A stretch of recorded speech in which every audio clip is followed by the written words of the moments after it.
주의 귀한 은혜 받고 일생 빚진 자 되네. 주의 은혜 사슬되사 나를 주께 매소서. 우리 마음은 연약하여 범죄하기 쉬우니 하나님이 받으시고 천국 인을 치소서. 아멘. 하나님 감사합니다. 생각하고 움직이는 것이 죄뿐인 우리를 불쌍히 여기셔서 아들을 보내주시고 대신 죽게 하신 은혜가 감당할 수 없이 큽니다. 우리를 천국 백성으로 불러주신 주님, 이 시간 예배를 통해 그 은혜에 감사하고 다시 사신 예수 그리스도의 영광을 바라보는 시간 되게 해 주십시오. 나라 곳곳에서 칼부림 사건이 일어나고 있습니다. 분노를 무차별적으로 표출하는 이 나라를 불쌍히 여겨주시옵소서.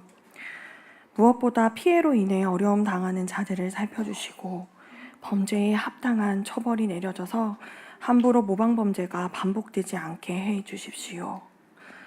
안전과 질서를 책임지는 모두가 경각심을 가지고 시스템을 재정비해서 권한이 제대로 이루어질 수 있게 해주세요. 구조적으로 안전한 나라가 될 수 있게 해 주십시오. 청소년 수련회가 은혜 가운데 마치게 하시니 감사합니다. 청소년들이 캠프를 통해 받은 은혜를 기억하고 일상에서 말씀과 기도로 주님과의 관계를 발전시켜 나가게 해주세요. 그리고 토요일부터 시작될 유초등부 여름 성경학교 가운데에도 함께 해주셔서 준비된 은혜를 아이들이 잘 누릴 수 있게 해주세요. 순전한 마음에 주님께서 찾아가 주셔서 예수님께 대한 믿음이 잘 자라게 해주십시오. 교회 안에 경제적으로 건강으로 어려움을 겪는 성도들을 기억해 주십시오. 고통 중에 신음하는 소리를 기도로 들어주셔서 막힌 길이 열리고 치료의 활로가 열리게 해 주십시오. 고통에 매몰되어 하나님을 바라보지 못하는 일이 없게 해 주시고 모든 상황을 이기는 말씀으로 새 힘을 얻게 해 주십시오. 예배를 위해 기도합니다. 우리의 찬양과 기도, 선포되는 말씀, 물질 모두가 하나님이 받으시는 순전한 예물이 되게 해주세요. 강단에서 전해지는 말씀이 우리 마음에 잘 심겨져서 때때로 기억나게 해주세요. 낙심한 마음이 새 힘을 얻고 죽어가던 배에서 생수의 강이 흘러나오게 해주세요. 우리는 연약하지만 영광의 주님을 만나 다시 살아나는 시간이 이 예배가 되게 해주십시오. 교회를 섬기는 교역자님들과 직분자들이 늘 성령으로 충만하게 해주십시오.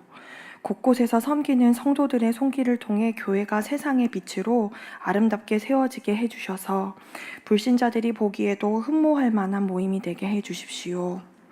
믿지 않는 사람들에게도 은혜를 끼치고 믿는 자의 수가 날마다 더하는 교회가 되게 해주십시오. 예배 때 내려주실 은혜를 기억합니다. 깨끗하고 준비된 마음으로 내 입을 크게 열라 하신 말씀에 순종합니다. 성령께서 우리 안에 함께 하시는 기쁨의 시간이 될 것에 감사하며 우리의 왕 예수 그리스도의 이름으로 기도합니다.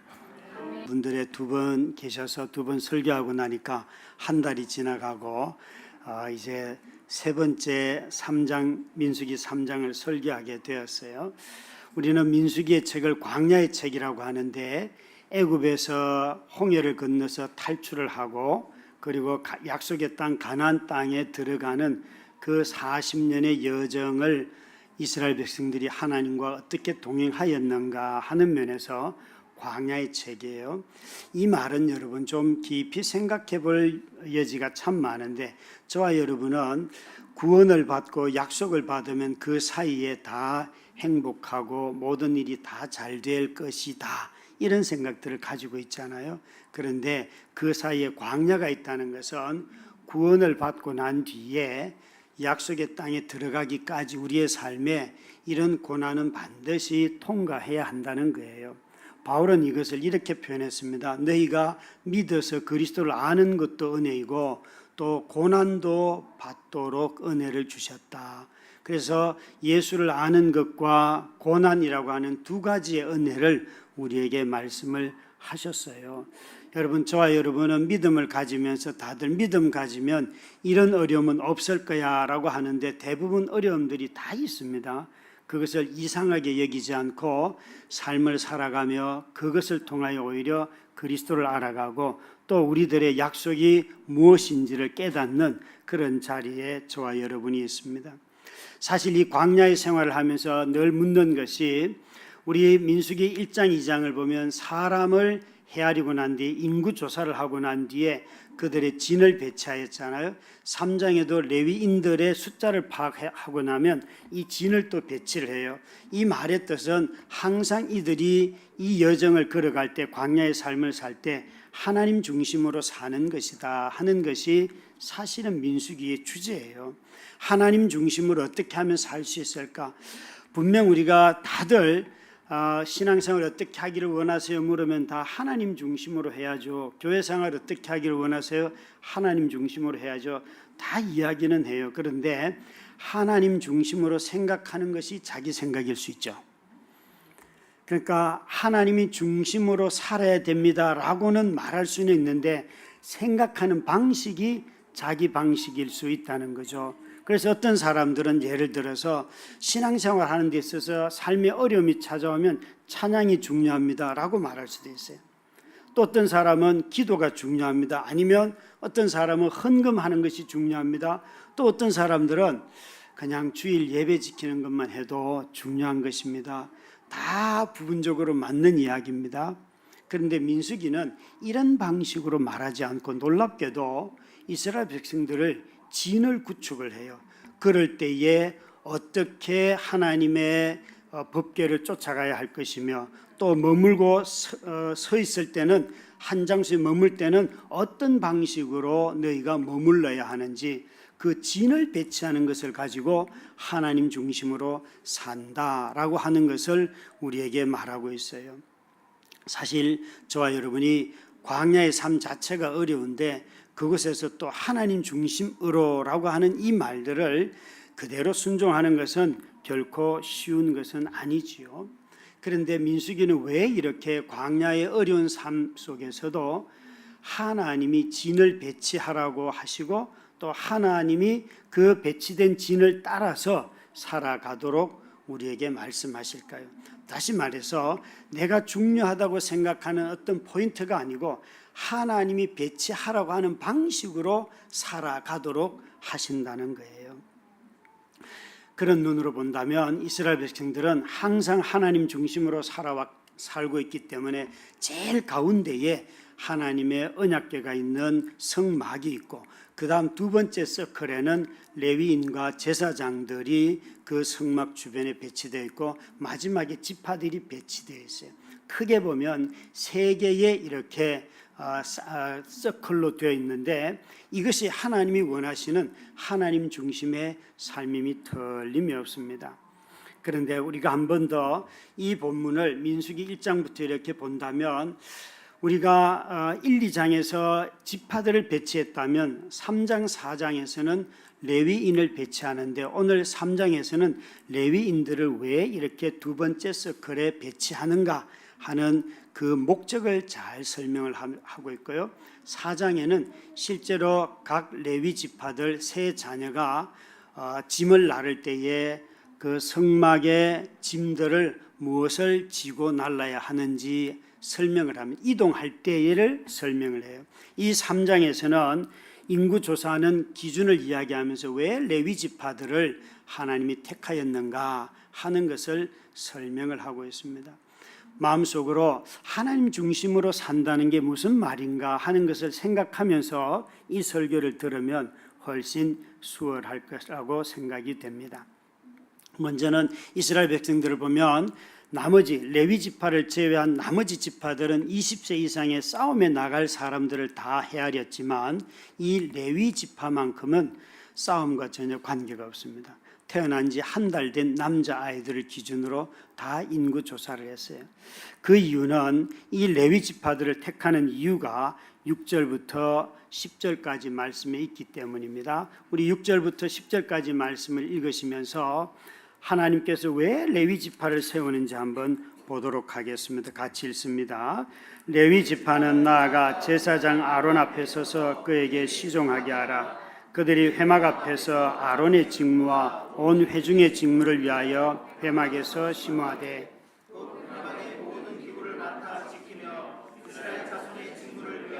성막에서 심호할지니 너는 레위인을 아론과 그의 아들들에게 맡기라. 그들은 이스라엘 자손 중에서 아론에게 온전히 맡겨진 자녀들이니라. 너는 아론과 그의 아들들을 세워 제사장 직무를 행하게 하라. 외인이 가까이 하면 죽임을 당할 것이니라. 아멘. 이 구절의 말씀을 보면 레위인은 섬기기 위한 직분이에요. 레위인들을 뽑으신 이유는 섬기는 것이 목적이에요. 앞에 다른 지파들은 싸움을 위하여서 인구 조사를 했어요. 그러나 레위인들만큼은 인구 조사하는 목적이 싸움 때문이 아니에요. 이 사람들은 제사장을 섬기고 백성을 섬기기 위해서 이들을 택하였다는 거예요.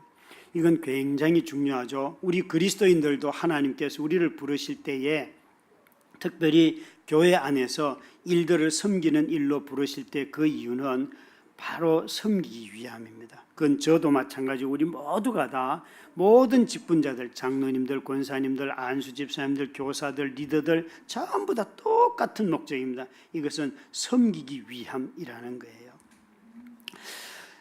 여기에 레위인들은 누구를 섬기는가 하면 제사장들을 섬겨야 했습니다. 그래서 이 레위 지파가 제사장들을 섬기는 방법은 제사 자체를 레위인들을 대신하지는 아니하였습니다. 항상 이 제사장이 하였고 이들은 짐을 나르거나 물을 떠거나 또 아니면은 텐트를 긋거나 텐트를 다른 데 가서 설치하거나 이런 것들을 다 레위인들이 하였습니다.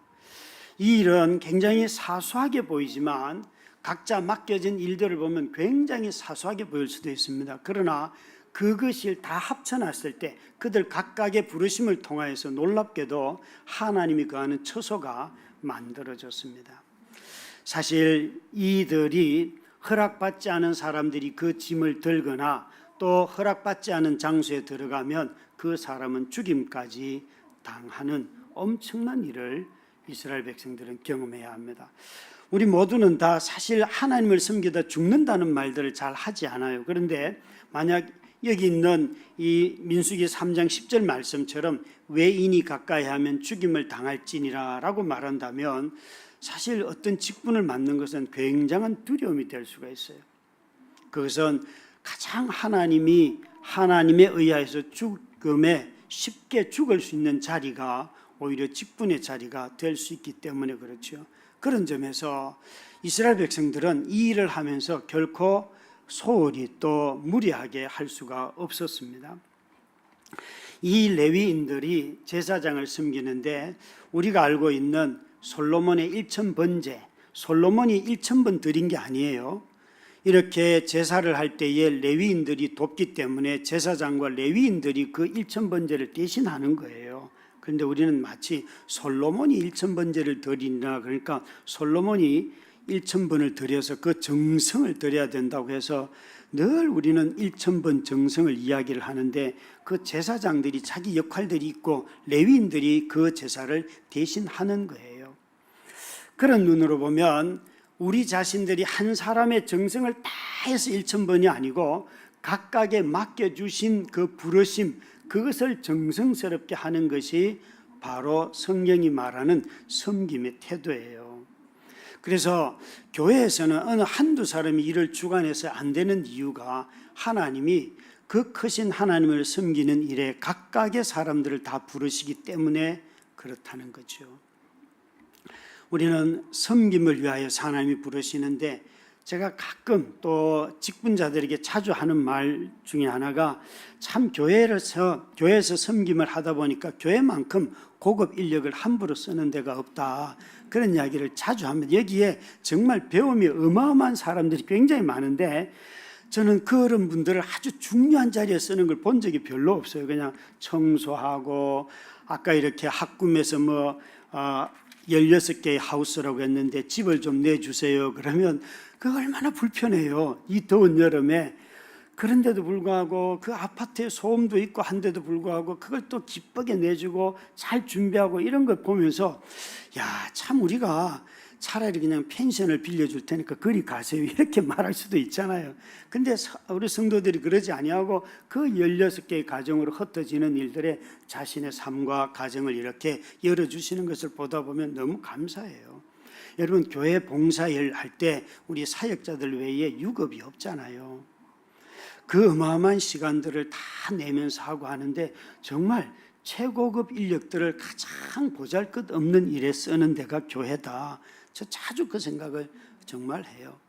그래서 이런 일들을 가만히 생각해 보면 우리 모두가 다 섬기는 일로 부르심을 입었는데, 그러나 어느 순간 직분을 목사가 되고 저처럼 한 교회에서 20년쯤 사역을 하다 보면 어떨 때는 섬기는 것이 싫고 내 말 좀 들으면 참 좋겠다, 이런 생각이 언뜻 듭니다. 여러분, 듭니다. 그런데 이것이 저만 그런 게 아니라 장로님들도 그럴 수 있고 안수 집사님도 권사님들도 다 왜 너희들은 내 말을 안 듣나. 심지어 처음 장로님 세우고 난 뒤에 첫 번째 제가 들었던 말 중에 하나가 이런 말씀들: 장로는 담임 목사를 견제하기 위해서 있는 직분입니다. 완전 충격 먹었어요. 그러면 담임 목사는 장로님들을 견제해야 됩니까? 여러분, 이렇게 되면 교회는 정말 악의 다툼이 되겠죠. 어떻게 서로가 견제하면서 사역을 하겠습니까? 하나님의 몸된 교회를 섬기기 위해서 저를 불렀고 장로님 부르고 권사님들 안수집은 다 부르신 거예요.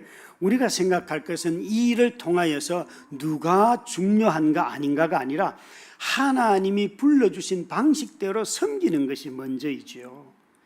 그것을 통하여서 하나님이 드러나고, 왜 섬기는 사람들이 부족함이 없겠습니까? 그 부족함을 서로 섬김을 통하여 메꿔가는 거지요. 그런 점에서 부르심은 견제가 아니고 하나님이 불러주신 것을 감당하는 역할이 되는 것입니다.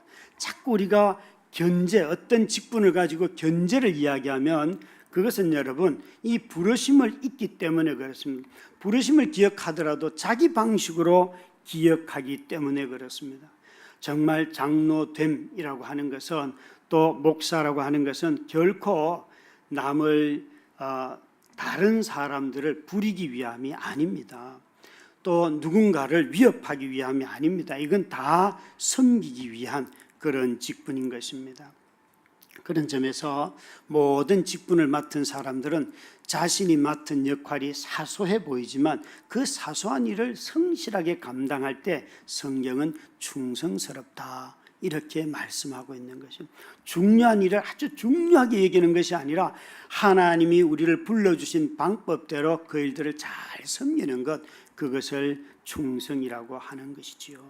사랑하는 우리 성도 여러분, 저와 여러분은 하나님께서 마치 레위인들을 불러서 섬기도록 하신 것처럼 우리 모든 사람을 불러서 주님을 섬기고 교회를 섬기도록 불러주셨다는 이 사실을 우리가 늘 기억할 때에 교회가 교회다워지는 것입니다. 그러면 이 레위인들은 이런 섬김을 대신하도록 하였는데, 특히나 오늘 레위인들을 가만히 보면 누구를 대신하는가 하면 이스라엘의 장자들을 대신하여서라고 성경은 기록하고 있습니다. 레위인들을 인구조사할 때는 태어난 지 한 달 된 남자아이를 계수하였고 숫자를 헤아렸고, 나머지 지파들은 다 20세 이상을 계수하였는데, 오늘 이 39절과 40절에 보면 레위인과 더불어서 또 한 부류를 더 계수하라고 하는데, 함께 읽도록 하겠습니다. 모세와 아론이 여호와의 명령을 따라 레위인을 각 종족대로 계수한즉 1개월 이상 된 남자는 여호와께서 또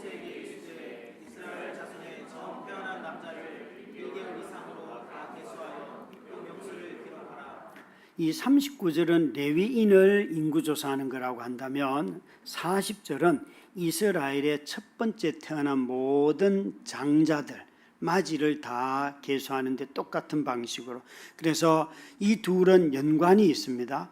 이스라엘의 첫 번째 태어난 모든 남자아이들의 숫자와 레위인의 숫자를 이렇게 이제 계수를 해보니까 레위인은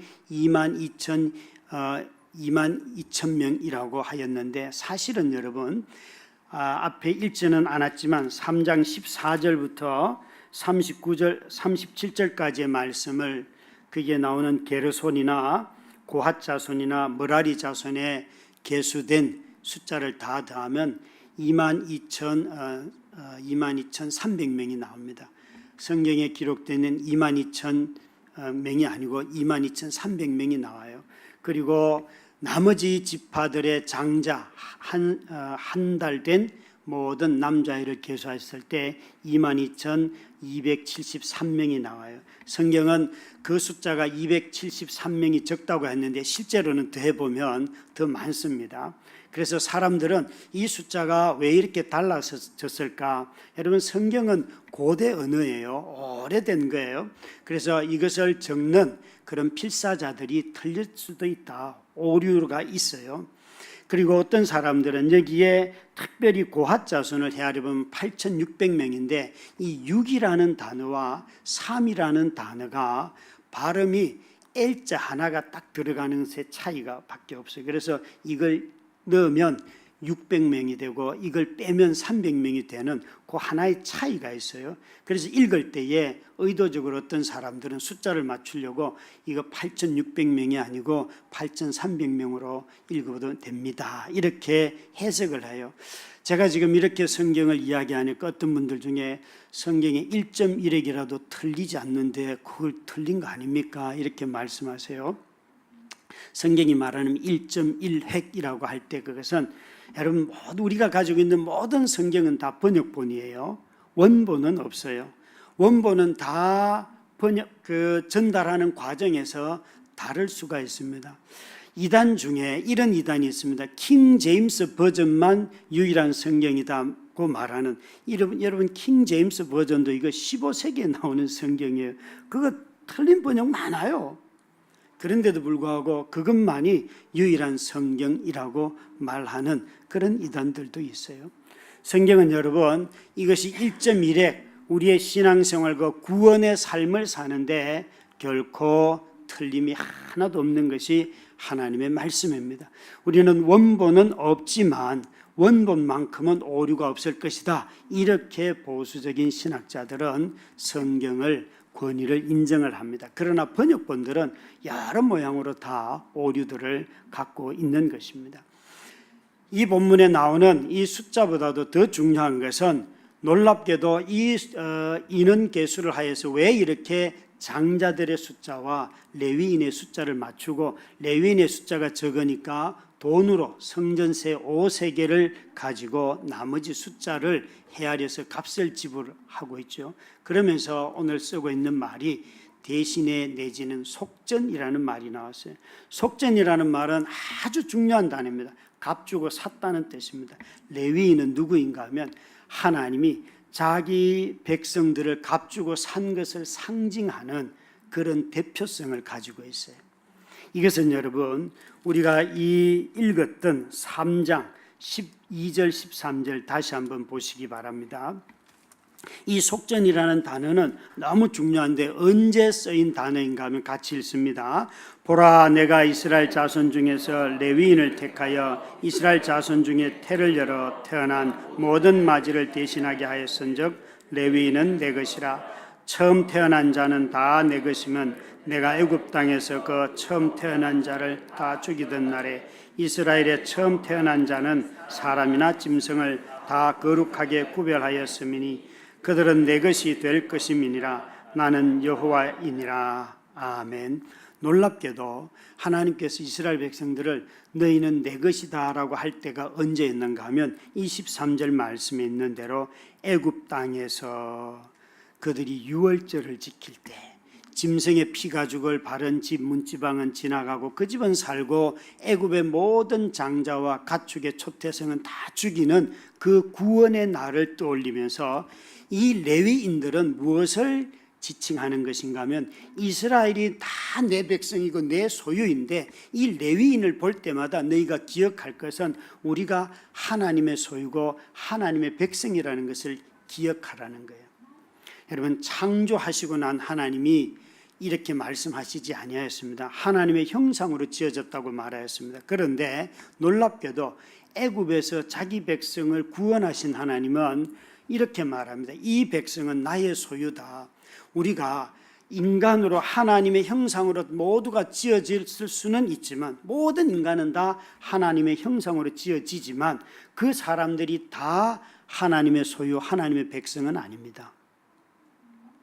하나님의 백성, 하나님의 소유가 되는 것은 하나님의 형상으로 지어졌기 때문이 아니라 어린 양의 보혈의 피를 통과한 사람만이 하나님의 소유가 되고 하나님의 백성이 되는 거예요. 그래서 이 속전이라고 하는 것은 이 피값으로 산 사람만이 내 소유고 내 백성이다 라고 하나님이 말씀하신다는 거죠. 다시 말해서 속전으로 산 사람들이 바로 너희다 라고 하는 것은 광야 생활을 하며 걸어가는 우리들을 향하여서 하나님이 이렇게 말씀하시는 거예요. 광야에서 아무리 힘들고 어려워도 너희들을 내가 값주고 산 존재들인 것을 기억을 해라. 여기 있는 우리 성도들 한 사람 한 사람이 다 예수 그리스도의 가장 귀한 피값으로 산 사람들이 저와 여러분이에요. 우리 삶에 왜 허물이 없겠습니까? 왜 허물이 없을까? 이 더위에 정말 자녀들이 와서 칭얼대고 그러면 정말 막 못된 말들도 하고 그러지 않겠어요? 그런데 그런 우리들을 향하여 하나님이 무슨 소리 하느냐? 나는 너를 핏값으로 샀어 라고 말씀을 하세요. 저는 삶이 힘들고 어려울 때에 이 삶의 어려운 과정을 이겨낼 수 있었던 것은 무슨 어려움을 극복하는 군인 정신이 있어서가 아니고 내가 누구에게 속해 있던가, 내가 누구의 자녀인가, 하나님이 나를 얼마나 사랑하시는가, 그것을 기억할 때 그 어려운 순간순간을 넘어갈 수가 있었어요. 하나님이 나를 사랑하고 나를 사랑해서 자기 아들의 핏값을 흘려서 나를 사랑했다는 이 사실을 잊을 때에는 누가 조금만 저를 홀대하거나 그러면 서운하고 그것이 자꾸 기억에 남고 그러지만, 나를 하나님이 사기 위해서 자기 아들의 피를 흘렸다 이 생각을 하면요, 누가 좀 홀대를 하도 그냥 슬그머니 넘어가요. 내가 누구인지를 아니까. 내가 세상에서 인정받지 못해도, 그들이 인정해 주지 않아도 나를 인정해 주시고 나를 사랑하시는 그분이 있기 때문에 거기에 매이지 않더라고요. 그런데 이것이 희미해지면요, 자꾸 그런 데 매이려고 해요. 자꾸 내 삶의 어떤 결과를 가지고 내 자신의 자존감을 자꾸 붙잡으려고 해요. 아니었어요. 놀랍게도 이 속전을 통하여서 깨닫게 되는 것은 아무리 광야의 삶이라 할지라도 주님이 이렇게 말씀하시는 거예요. 너희가 레위인을 볼 때에 반드시 이것을 기억해라. 내가 너희를 값주고 샀다. 이 레위인들은 보면 두 가지 역할이 다 있어요. 하나는 이스라엘 백성들을 보호하는 거예요. 하나님 앞에 함부로 나오지 않도록.